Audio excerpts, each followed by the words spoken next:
ਕੀ ਕੋਈ ਹੈ ਜੋ ਕਦੇ ਕਿਸੇ ਜਿੰਨ ਨੂੰ ਮਿਲਿਆ ਹੋਵੇ? ਕੀ ਤੁਸੀਂ ਕਦੇ ਇੱਕ ਜਿੰਨ ਦਾ ਸਾਹਮਣਾ ਕੀਤਾ ਹੈ? ਹਾਂ, ਮੈਂ ਇੱਕ ਤੋਂ ਵੱਧ ਮੌਕਿਆਂ ਤੇ ਜਿੰਨ ਦਾ ਸਾਹਮਣਾ ਕੀਤਾ ਹੈ। ਮੇਰਾ ਨਾਮ ਰਾਹੁਲ ਸ਼ਰਮਾ ਹੈ ਅਤੇ ਮੈਂ ਇੱਕ ਐਸਟ੍ਰੋਲੋਜਰ ਹਾਂ। ਕੁਝ ਕੁ ਮੰਤਰਾਂ ਬਾਰੇ ਵੀ ਮੈਨੂੰ ਚੰਗੀ ਜਾਣਕਾਰੀ ਹੈ।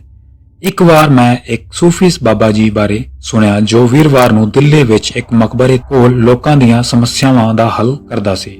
ਇਸ ਲਈ ਮੈਂ ਆਪਣੇ ਪਰਿਵਾਰ ਦੇ ਇੱਕ ਮੈਂਬਰ ਦੇ ਨਾਲ ਉੱਥੇ ਗਿਆ। ਮੈਨੂੰ ਪਤਾ ਸੀ ਕਿ ਉੱਥੇ ਕੁਝ ਹੋਣਾ ਚਾਹੀਦਾ ਸੀ ਕਿਉਂਕਿ ਮੈਂ ਊਰਜਾ ਮਹਿਸੂਸ ਕਰ ਸਕਦਾ ਸੀ।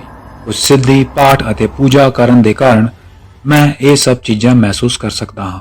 ਬਾਬਾ ਜੀ ਦਿੱਲੀ ਦੀ ਇੱਕ ਜੇ ਕਾਲੋਨੀ ਦੀ ਇੱਕ ਤੰਗ ਗਲੀ ਵਿੱਚ ਰਹਿੰਦੇ ਸੀ। ਹਰ ਵੀਰਵਾਰ ਨੂੰ ਉਹ ਆਲੇ ਦੁਆਲੇ ਦੇ ਸਾਰੇ ਗਰੀਬ ਲੋਕਾਂ ਨੂੰ ਖਾਣਾ ਦੇ ਕੇ ਉਹਨਾਂ ਦੀਆਂ ਸਮੱਸਿਆਵਾਂ ਹੱਲ ਕਰਦੇ ਸਨ। ਜਦੋਂ ਮੈਂ ਬਾਬਾ ਜੀ ਨੂੰ ਮਿਲਣ ਗਿਆ ਤਾਂ ਬਾਬਾ ਆਪਣੇ ਇੱਕ ਕਮਰੇ ਦੇ ਅਪਾਰਟਮੈਂਟ ਦੀ ਪਹਿਲੀ ਮੰਜ਼ਲ ਤੇ ਬੈਠਾ ਸੀ। ਜਦੋਂ ਮੈਂ ਉੱਪਰ ਚੜ੍ਹਿਆ ਤਾਂ ਬਾਬਾ ਜੀ ਕਿਸੇ ਅਜਿਹੇ ਵਿਅਕਤੀ ਨਾਲ ਗੱਲ ਕਰ ਰਹੇ ਸੀ ਜਿਸ ਦੀ ਬੇਟੀ ਨੂੰ ਆਤਮਾ ਨੇ ਫੜਿਆ ਸੀ। ਉਸਨੇ ਗੱਲ ਕਰਨ ਅਤੇ ਆਤਮਾ ਨੂੰ ਦੂਰ ਕਰਨ ਲਈ ਸਭ ਕੁਝ ਕੀਤਾ ਅਤੇ ਵਿਚਕਾਰ ਵਿੱਚ ਮੈਂ ਇੱਕ ਆਦਮੀ ਨੂੰ ਉਸਦੇ ਕੋਲ ਬੈਠਾ ਵੇਖਿਆ ਜੋ ਲੜਕੀ ਨੂੰ ਧਿਆਨ ਨਾਲ ਦੇਖ ਰਿਹਾ ਸੀ। ਮੈਂ ਮਹਿਸੂਸ ਕੀਤਾ ਕਿ ਉਹ ਕੋਈ ਆਮ ਵਿਅਕਤੀ ਨਹੀਂ ਸੀ ਅਤੇ ਮੈਂ ਉਸ ਬਾਰੇ ਕੁਝ ਸਮਝ ਨਹੀਂ ਪਾ ਰਿਹਾ ਸੀ। ਉਹ ਆਦਮੀ ਕੁਝ ਬੜਬੜਾਉਂਦਾ ਰਿਹਾ ਅਤੇ ਕੁੜੀ ਰੋਣ ਲੱਗੀ ਅਤੇ ਹੋਰ ਕੁੜੀਆਂ ਨੂੰ ਦੇਖ ਕੇ ਬੇਹੋਸ਼ ਹੋ ਗਈ। ਜਦੋਂ ਉਹ ਹੋਸ਼ ਵਿੱਚ ਆਈ ਤਾਂ ਉਹ ਬਿਲਕੁਲ ਠੀਕ ਸੀ। ਉਸ ਆਦਮੀ ਨੇ ਉਸ ਨੂੰ 50 ਰੁਪਏ ਦਿੱਤੇ ਅਤੇ ਚਲਾ ਗਿਆ। ਉਸਨੇ ਬਹੁਤਾ ਕੁਝ ਨਹੀਂ ਪੁੱਛਿਆ। ਮੈਂ ਦੇਖਿਆ ਕਿ ਉਹ ਕਿਸੇ ਤੋਂ ਬਹੁਤ ਜ਼ਿਆਦਾ ਰੁਪਏ ਨਹੀਂ ਲੈ ਰਹੇ ਸੀ। ਕੁਝ ਉਸ ਨੂੰ ਸਿਰਫ 10 ਰੁਪਏ ਦਿੰਦੇ ਸਨ ਕਿਉਂਕਿ ਉੱਥੇ ਰਹਿਣ ਵਾਲੇ ਲੋਕ ਬਹੁਤ ਗਰੀਬ ਸਨ। ਮੈਂ ਉਸ ਵਿਅਕਤੀ ਨੂੰ ਨੇੜਿਓਂ ਦੇਖ ਰਿਹਾ ਸੀ। ਅੱਜ ਵੀ ਐਸੇ ਚੰਗੇ ਲੋਕ ਮਿਲਦੇ ਹਨ। ਦੇਖ ਕੇ ਬਹੁਤ ਚੰਗਾ ਲੱਗਿਆ।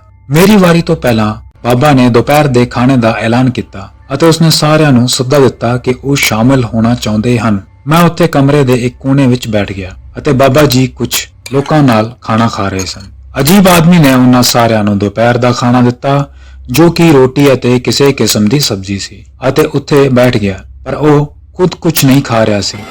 ਜਲਦ ਹੀ ਮੈਂ ਆਪਣਾ ਮਨ ਉਸ ਉੱਤੇ ਕੇਂਦਰਿਤ ਕੀਤਾ ਅਤੇ ਪੁਸ਼ਟੀ ਕਰਨ ਲਈ ਇਸ ਆਦਮੀ ਵਿੱਚ ਕੀ ਖਾਸ ਹੈ ਆਪਣੇ ਮਨ ਵਿੱਚ ਕੁਝ ਮੰਤਰਾਂ ਦਾ ਉਚਾਰਨ ਕਰਨਾ ਸ਼ੁਰੂ ਕਰ ਦਿੱਤਾ। ਕੁਝ ਸਮੇਂ ਬਾਅਦ ਉਹ ਆਦਮੀ ਥੋੜਾ ਬੇਚੈਨ ਨਜ਼ਰ ਆਉਣ ਲੱਗਾ। ਮੈਂ ਵੇਖ ਸਕਦਾ ਸੀ ਕਿ ਉਹ ਬੇਚੈਨ ਹੈ, ਆਪਣੀ ਬੈਠਣ ਦੀ ਸਥਿਤੀ ਨੂੰ ਬਦਲ ਰਿਹਾ ਹੈ। ਉਹ ਵੀ ਬੜਬੜਾਉਣ ਲੱਗਾ। ਹੋ ਸਕਦਾ ਹੈ ਕਿ ਉਸਦਾ ਆਪਣਾ ਮੰਤਰ ਹੋਵੇ, ਪਰ ਮੈਂ ਚੰਗੀ ਤਰ੍ਹਾਂ ਸੁਰੱਖਿਅਤ ਸੀ ਕਿਉਂਕਿ ਮੈਂ ਆਪਣੇ ਆਪ ਨੂੰ ਮੰਤਰਾਂ ਦੇ ਨਾਲ ਸੁਰੱਖਿਅਤ ਕਰਕੇ ਹੀ ਘਰੋਂ ਚੱਲਿਆ ਸੀ।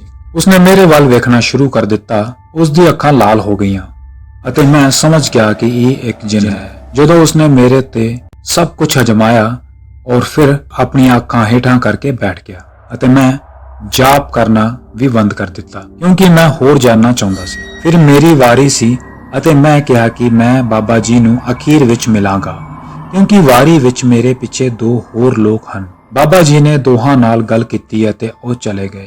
ਜਦੋਂ ਮੈਂ ਬਾਬਾ ਜੀ ਕੋਲ ਇਕੱਲਾ ਸੀ ਤਾਂ ਮੈਂ ਉਸ ਵਿਅਕਤੀ ਬਾਰੇ ਪੁੱਛਿਆ ਤਾਂ ਉਹ ਭੜਕ ਗਿਆ। ਉਸਨੇ ਮੈਨੂੰ ਕਈ ਸਵਾਲ ਪੁੱਛੇ ਕਿ ਮੈਂ ਕੌਣ ਹਾਂ, ਮੈਂ ਉੱਥੇ ਕੀ ਕਰ ਰਿਹਾ ਹਾਂ, ਮੈਂ ਉਸ ਨੂੰ ਕਿਉਂ ਪਰੇਸ਼ਾਨ ਕਰ ਰਿਹਾ ਹਾਂ।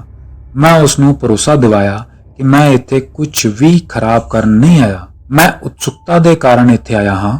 ਮੈਨੂੰ ਤਾਂ ਖੁਸ਼ੀ ਹੈ ਕਿ ਤੁਸੀਂ ਗਰੀਬ ਲੋਕਾਂ ਦੀ ਤਹਿ ਦਿਲ ਨਾਲ ਸੇਵਾ ਕਰ ਰਹੇ ਹੋ। ਫਿਰ ਮੈਂ ਆਪਣੇ ਬਾਰੇ ਦੱਸਿਆ।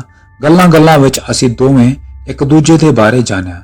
ਫਿਰ ਬਾਬਾ ਜੀ ਨੇ ਸਮਝਾਇਆ ਕਿ ਉਹ ਇੱਕ ਜਿੰਨ ਸੀ ਜਿਸ ਨੇ ਆਪਣੇ ਧਰਮ ਇਸਲਾਮ ਦੇ ਅਨੁਸਾਰ ਚੰਗੇ ਕਰਮ ਕਰਨ ਲਈ ਉਸ ਦੀ ਸਹਾਇਤਾ ਮੰਗੀ ਅਤੇ ਇਸ ਤਰ੍ਹਾਂ ਵੀਰਵਾਰ ਨੂੰ ਇਹ ਜਿੰਨ ਮੇਰੇ ਕੋਲ ਆਉਂਦਾ ਹੈ ਅਤੇ ਬਾਬਾ ਜੀ ਦੀ ਸਹਾਇਤਾ ਨਾਲ ਉਹ ਗਰੀਬ ਲੋਕਾਂ ਦੀ ਸਹਾਇਤਾ ਕਰਨ ਦੀ ਕੋਸ਼ਿਸ਼ ਕਰਦਾ ਹੈ। ਉਸਨੇ ਮੈਨੂੰ ਇਹ ਸਭ ਕੁਝ ਗੁਪਤ ਰੱਖਣ ਦੀ ਬੇਨਤੀ ਕੀਤੀ ਕਿਉਂਕਿ ਉਸ ਦੇ ਧਰਮ ਵਿੱਚ ਸਮੱਸਿਆਵਾਂ ਨੂੰ ਸੁਲਝਾਉਣ ਲਈ ਕਿਸੇ ਜਿੰਨ ਜਾਂ ਕਿਸੇ ਜੀਵ ਦੀ ਸਹਾਇਤਾ ਲੈਣਾ ਬੁਰਾ ਮੰਨਿਆ ਜਾਂਦਾ ਹੈ। ਇੱਥੋਂ ਤੱਕ ਕਿ ਉਹ ਵੀਰਵਾਰ ਨੂੰ ਜੋ ਭੋਜਨ ਵੰਡਦੇ ਹਨ ਉਹ ਵੀ ਜਿੰਨ ਦੁਆਰਾ ਬਣਾਇਆ ਜਾਂਦਾ ਹੈ। ਮੈਂ ਕਦੇ ਵੀ ਉਸਦੇ ਭੇਦ ਕਿਸੇ ਨੂੰ ਨਹੀਂ ਦੱਸੇ ਕਿਉਂਕਿ ਬਾਬਾ ਜੀ ਅਤੇ ਉਹ ਜਿੰਨ ਸੱਚਮੁੱਚ ਗਰੀਬ ਲੋਕਾਂ ਦੀ ਸਹਾਇਤਾ ਕਰ ਰਹੇ ਹਨ। ਪਰ ਇਹ ਇੱਕ ਜਿੰਨ ਨਾਲ ਮੇਰੀ ਇੱਕ ਨਜ਼ਦੀਕੀ ਮੁਲਾਕਾਤ ਸੀ ਜੋ ਕਿ ਇਸ ਮਾਮਲੇ ਵਿੱਚ ਇੱਕ ਚੰਗਾ ਜਿੰਨ ਹੈ। ਦੋਸਤੋ, ਇਹ ਸੱਚੀ ਕਹਾਣੀ WhatsApp ਰਾਹੀਂ ਸਾਡੇ ਇੱਕ ਸਬਸਕ੍ਰਾਈਬਰ ਨੇ ਸਾਨੂੰ ਭੇਜੀ ਹੈ ਜੋ ਖੁਦ ਵੀ ਅਲੌਕਿਕ ਜਾਣਕਾਰੀ ਰੱਖਦੇ ਹਨ। ਬਾਕੀ ਤੁਸੀਂ ਕੀ ਸੋਚਦੇ ਹੋ ਕਮੈਂਟ ਕਰਕੇ ਦੱਸੋ। ਅਸੀਂ ਤੁਹਾਡੇ ਕਮੈਂਟਾਂ ਦਾ ਬੇਸਬਰੀ ਦੇ ਨਾਲ ਇੰਤਜ਼ਾਰ ਕਰਾਂਗੇ। ਜੇ ਸਾਡੇ ਚੈਨਲ ਤੇ ਤੁਸੀਂ ਨਵੇਂ ਹੋ ਤਾਂ ਸਬਸਕ੍ਰਾਈਬ ਕਰਨਾ ਨਾ ਭੁੱਲੋ ਤਾਂ ਕਿ ਸਾਡਾ ਵੀਡੀਓ ਤੁਹਾਡੇ ਕੋਲ ਸਭ ਤੋਂ ਪਹਿਲਾਂ ਪਹੁੰਚੇ। ਛੇਤੀ ਹੀ ਫਿਰ ਮਿਲਾਂਗੇ ਇੱਕ ਹੋਰ ਸੱਚੀ ਕਹਾਣੀ ਦੇ ਨਾਲ। ਤਦ ਤੱਕ ਲਈ ਗੁੱਡ ਬਾਏ।